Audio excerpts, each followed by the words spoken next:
Hey guys, this is Derek from Pacific Coast Auto here, and we're taking a look at a 1992 Toyota Land Cruiser FRP top. And so this is a 70 series short wheelbase two-door, and the party piece here is the removable fiberglass top here. A very cool vehicle. These ones sell for a little bit more than your regular Land Cruiser 70 does. Probably about the same as a Land Cruiser four-door version, which is more expensive than the short wheelbase versions of them.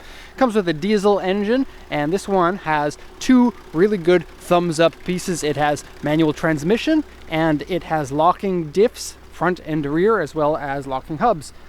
And so you get your real full-time four-wheel drive, all four wheels spinning at the same rate for going off-roading. That's an option, and it's a rare option, and it's pretty hard to get those at auction because a lot of times the sellers don't mention it. Okay, so the engine here is a 4.2 liter non-turbo engine. 70 series didn't get the turbo engine like the 60 series got, but I think it's a suitable engine for this vehicle, especially the short wheelbase version. Has a little bit less weight to carry around in it. I love the 70 series. I think it's probably my favorite Land Cruiser of all.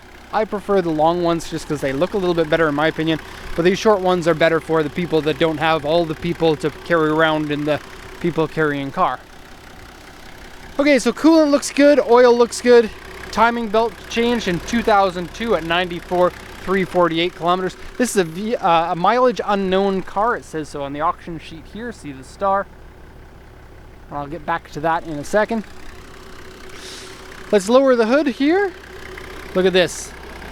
That's the original winch that comes with the car. Electric winch that has a remote control in order to power it. Oh, hard to do this. Ouch. Okay. Okay, whoa. Usually I put the camera down when I'm going to do that on a Land Cruiser because they're too tall in order for me to hold the hood with my head, and the hood is too heavy because it hurts my head when I hold it on it. So I put it on my shoulder, and that's, yeah, don't do that. It's not fun. Okay, we got the original Japanese plate on there. Notice it's an old series plate. They don't use these ones anymore, so the vehicle has probably been registered for over 20 years by the same owner. Kind of cool to see that. Vehicle condition is good and looks really good for the mileage. We know it's at least over 168,000 kilometers, but looks really good for being that high. Now, being a noisy diesel, it's making me shout. Nice manly diesel. Loud engines make everybody happy. Get out of my way, I'm driving a Land Cruiser. These look especially good. Especially good when you put them on big tires. So this one right now is on the stock tire size, and lucky comes with almost brand new tires. They're a late 2016 tire, winter tire on there. Okay, we'll go over the auction sheet here. This is the inspection that comes from the auction, so let me translate this for you. 1992 Land Cruiser ZX four-wheel drive FRP top, 4.2 liter diesel. I don't know if you can hear me with the camera up that high. Auction grade 3.5, interior B minus, exterior B, 75,524 kilometers on the odometer, but star here says mileage is unknown, but in 2016, April 23rd, the odometer read 168,076 kilometers when the vehicle was at auction, but there's no history paper showing when the odometer was changed, and so the mileage is going to be as unknown. So that wasn't too long ago, so we can probably assume that it's somewhere around 175, 180, maybe 190, somewhere in there. Original gunmetal gray, comes with grille guard, original diff lock, original winch, aftermarket wheels. And the winch remote is going to be sent to the buyer, and the registration works until October 28th of this year, meaning that 2 years prior to 2018, October 28th, the vehicle went through inspection most recently. Interior dirty, scratched seat cigarette burn hole in it. Exterior has some paint fade and some molding cracking. Oil leak, but I couldn't find the oil leak on the valve cover gasket where it normally is, and there's no oil that's leaking down onto the ground if you look underneath. There's coolant from the last vehicle that I checked when I opened the coolant reservoir and coolant spilled out, but that's not oil. And that didn't come from this vehicle. That was the one beforehand. Okay, underside has surface rust and has been painted. Comes with winter tires, steering wheel wear, and seat is ripped. Looking at the body diagram here, we got a couple of things of scratches and dents, but it's really not that bad. A3 here and A3 here, so I'll show you what those look like. They're on the over fenders, and over fenders are my favorite places for scratches because you only have to paint a small amount, and you can take them off to paint them. And you probably want to replace these. This is the cracked molding that they're talking about, and it's on all 4 wheels like that. So take these off, replace this with, even some aftermarket stuff would work for that. You can get aftermarket ones in different shapes and then repaint your fenders, or put on bigger ones, and then you can put on the big tires. Okay, wheels scratched, various scratches and dents, and there are a couple of minor dents in it. I'm not really going to show those because I have gotten other videos of them. Okay, so let's do the once around here. It's a cloudy and dark day today in Yokohama, but luckily it's not raining. I'm trying to fire off as many of these reports as I can before tomorrow, because tomorrow may be rainy. Okay, rear mount spare tire there. Barnyard style doors that open sideways, very cool. And when you run this as a convertible, you have to take those doors off, otherwise it looks kind of weird. But you can take the doors off of the hinges, kind of Jeep style. I guess you could take these doors off the front too, but then you fall out when you go around corners. And I don't have experience with that, but I don't think it would be fun. Okay, let's look at details. So, big grille guard and bumper, that's original equipment. And nice big fog lights. They're a little bit beat up, but cool nonetheless. The original winch lets you know that the vehicle means business. And you can control it here if you want, or you can do it with remote control. Cool little fender mirror here. Helpful in Japan where all the parking spots are really tiny. Windshield flips down. See the hinges here? So you can windshield down or windshield up. Whatever you like.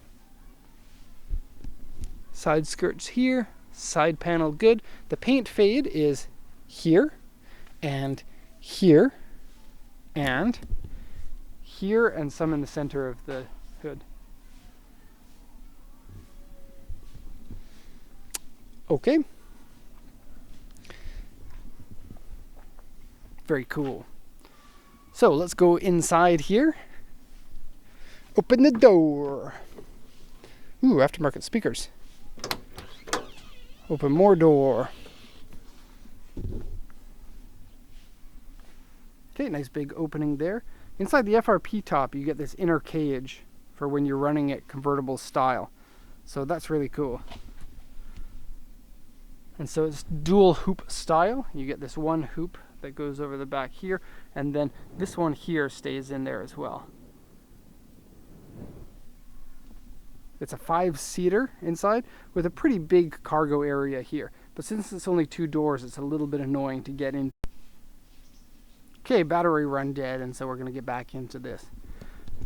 Okay, let's close the back. Your third brake light goes away if you take the top off. That's funny. Okay, so inside here, door cards are in pretty good condition. They're a little bit discolored on the top section here, but otherwise good. Power window on the passenger side doesn't work. Auction sheet didn't mention this, and so there's a chance that it has failed after it went through the auction inspection. Most likely it wasn't, it was actually working when they did the inspection, because they inspect all the windows, and it's a really, I mean, they do that on every car every time, and it would be a weird thing for them to miss. Here's the cigarette burn. That's the annoying dinging. Cigarette burn is right here. And rip in the seat is right here. And you can move the seat's lumbar support with a little switch here.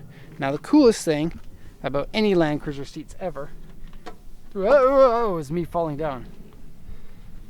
See that? See the X there?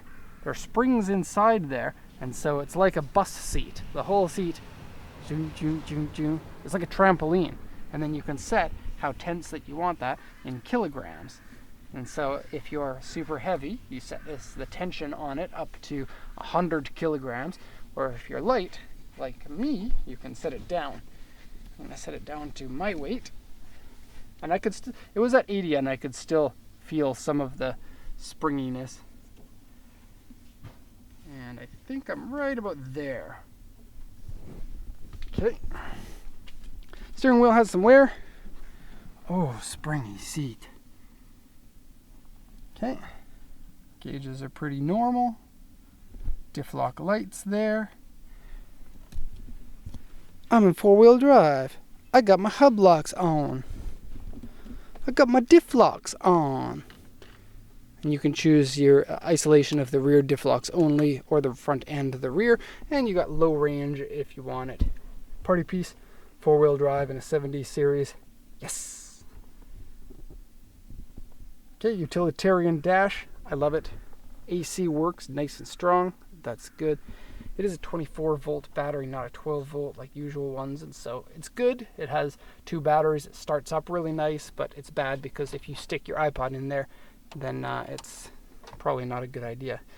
That's why you have a power inverter box down here.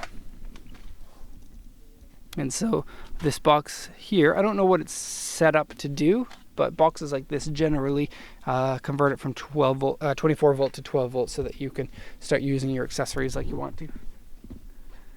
Some tiny cup holders. Good luck holding things with that. But generally pretty clean inside here.